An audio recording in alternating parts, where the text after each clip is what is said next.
ninyo ang mga diablo. So, ibig sabihin, hindi lang isang diablo. Binanggit po rito mga diablo. Ibig sabihin, marami po sila. So, the armor of God is our kratos. God will prevail in our lives and we can stand firm during Satan's attack. Di ba? Nakatayo ka pa rin. Nananatili ka pa rin nakatayo. Kahit na ina-atake ka na ng kaaway.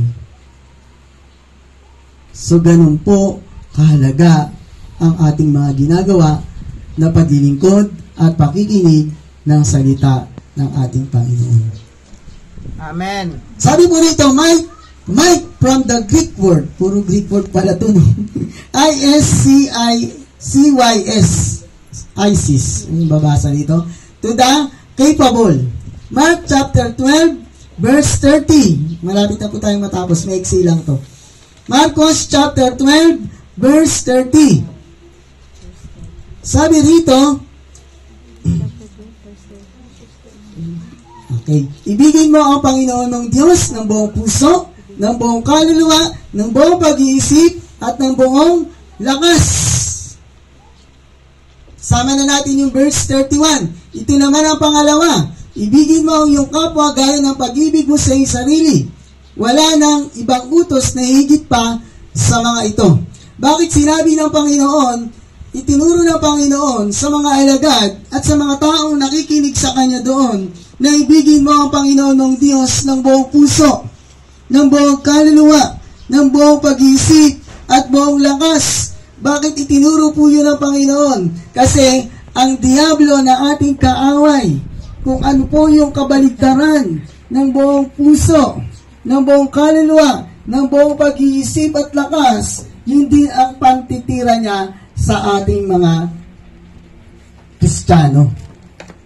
Kaya nga binanggit po rito, we have the capability and power to know, love the Lord. So, ibig sabihin, habang taglay mo ang kapangyarihan ng Diyos, mapagtatagumpayan mo rin lahat. Meron kang kapayapaan sa gitna ng pagsubok. Amen. So, ibig sabihin, habang minamahal mo ang Panginoon ng buong puso, ng buong lakas, ng buong kaluluwa, ng buong pag-iisip, doon mo matatalo ang diablo. Amen. So, ang katapat ng enemy is love. Love of God. Dito natin malalaman at makita kung talagang tunay o genuine ang ating pagiging Kristiyano. Paglabas mo kaya sa bahay panambahang ito at nakita mo ang iyong kaaway na matagal na, biglang nagkita kayo, ano kaya ang iyong gagawin? Mamahalin mo kaya o aawahin mo pa rin? So, dyan malalaman, no? At dyan mo makikita kung talagang ang salita ng Diyos na ating narinig ngayon ay panlaban sa kaaway. At alam niyo po, ang kaaway, ang inihahanda niya na panlaban sa atin ay kung ano yung salita ng Diyos na narinig mo ngayon. Kaya kapatid, humanda ka. Sabihin mo sa iyong katabi, humanda ka. Humanda ka. Kasi kung ano ang salita na narinig mo ngayon, yun ang sandata rin na gagawin sa atin ng kaaway. Humanda ka. Diba? So, ganun po yun. Kaya yung diablo na hindi natin nakikita, nandyan lang din yan sa paligid. Umiiling-iling. Nga ganun-ganun yun. Nire-rebuke na si Ate Kati. Tama yan, nire-rebuke, di ba? Nire-rebuke naman talaga yan kasi mga demonyo yan. Kaya nga demonyo. Walang magawain sa buhay, kundi manira, magwasak, gulhin.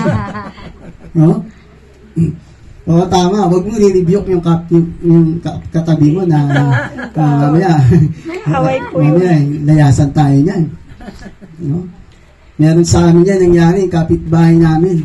Yung dalawang bata, tinuruan ng Sunday school patungkol sa pangalan ng Panginoong Hesus. Tapos, nung tinawag ng tatay, ni dalawang bata, kasi hindi mahuli-huli yung manok.